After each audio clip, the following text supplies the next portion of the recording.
അങ്ങനെ സ്ഥാനാർത്ഥി ചിത്രം തെളിഞ്ഞതോടെ തെരഞ്ഞെടുപ്പ് പ്രചാരണത്തിന് ചൂടേറുകയാണ്. നിലമ്പൂരിൽ UDF സ്ഥാനാർത്ഥി ആര്യടൻ ഷൗക്കത്ത് അല്പസമയത്തിനകം നാമനിർദ്ദേശ പത്രിക സമർപ്പിക്കും. പ്രഖ്യാപനത്തിന് ശേഷം മണ്ഡലത്തിലെത്തിയ എം സ്വരാജിന് പ്രവർത്തകർ വൻ സ്വീകരണമാണ് ഒരുക്കിയത്.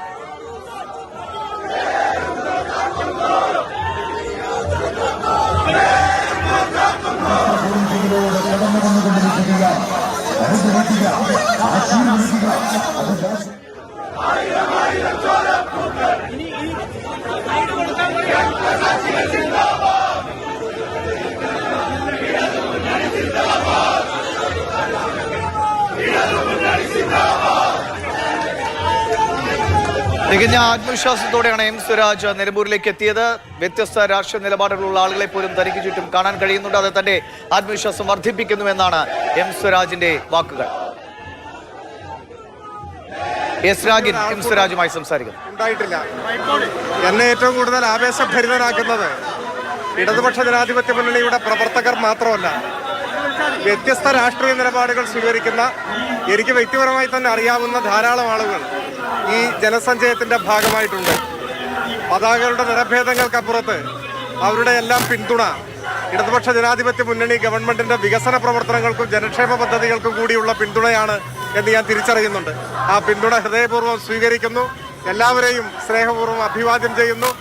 നമുക്കൊരുമിച്ച് നിലമ്പൂരിലെ എല്ലാ വിഭാഗം ജനങ്ങൾക്കും ഒറ്റക്കെട്ടായി കൂടുതൽ മെച്ചപ്പെട്ട ഒരു കേരളം കെട്ടിപ്പടുക്കാൻ ഇടതുപക്ഷ ജനാധിപത്യ മുന്നണി ഗവൺമെന്റിന് ഒരു മൂന്നാം മൂഴം നൽകുന്നതിന്റെ നാന്ദിയായി തുടക്കമായി ഈ നിയമസഭാ ഉപതെരഞ്ഞെടുപ്പിനെ മാറ്റിയെടുക്കാം. അങ്ങനെ മാറ്റിയെടുക്കും എന്ന ഇച്ഛാശക്തിയാണ്, നിശ്ചയദാർഢ്യമാണ് ഇവിടെ ഒത്തുകൂടിയിട്ടുള്ളവരുടെ ഈ ആവേശത്തിൽ, ഈ സ്നേഹപ്രകടനത്തിൽ നിന്ന് എനിക്ക് വായിച്ചെടുക്കാൻ കഴിയുന്നത്. ഒരിക്കൽ കൂടി ഇവിടെ ഒഴുകിയെത്തിയ ഈ മഹാജനസഞ്ചയത്തെ ഹൃദയപൂർവ്വം ഇടതുപക്ഷ ജനാധിപത്യ മുന്നണിക്ക് വേണ്ടി അഭിവാദ്യം ചെയ്യുന്നു. രാഷ്ട്രീയ പോരാട്ടത്തിൽ രാഷ്ട്രീയ വോട്ടുകൾക്കൊപ്പം സൗഹൃദ വോട്ട് കൂടിയാണോ സ്വന്തം നാടെന്ന നിലയിൽ പ്രതീക്ഷിക്കുന്നത്?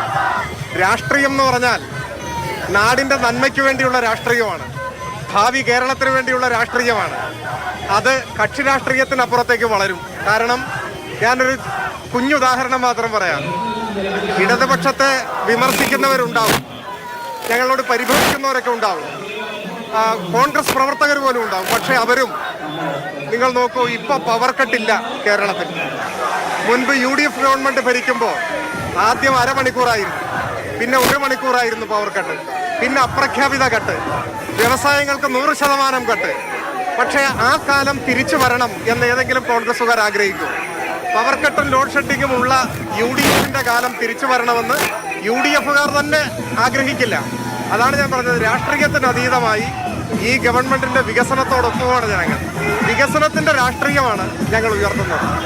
2016 അന്ന് തൃപ്പൂണിത്തുറയിൽ സ്ഥാനാർത്ഥി ആരെന്ന് സംബന്ധിച്ചുള്ള ചർച്ചകൾ നടത്തുമ്പോൾ അന്ന് EP ജയരാജൻ പറഞ്ഞു മണിമുത്ത് പോലൊരു സ്ഥാനാർത്ഥി എത്തും എന്ന്. അങ്ങനെ തികച്ചും അപ്രതീക്ഷിതമായി താങ്കൾ തൃപ്പൂണിത്തുറയിൽ വന്നു, മത്സരിച്ചു, വിജയിച്ചു. അതുപോലെ അപ്രതീക്ഷിതമായിട്ടുള്ള ഒരു നിയോഗമായിരുന്നു ഇത്.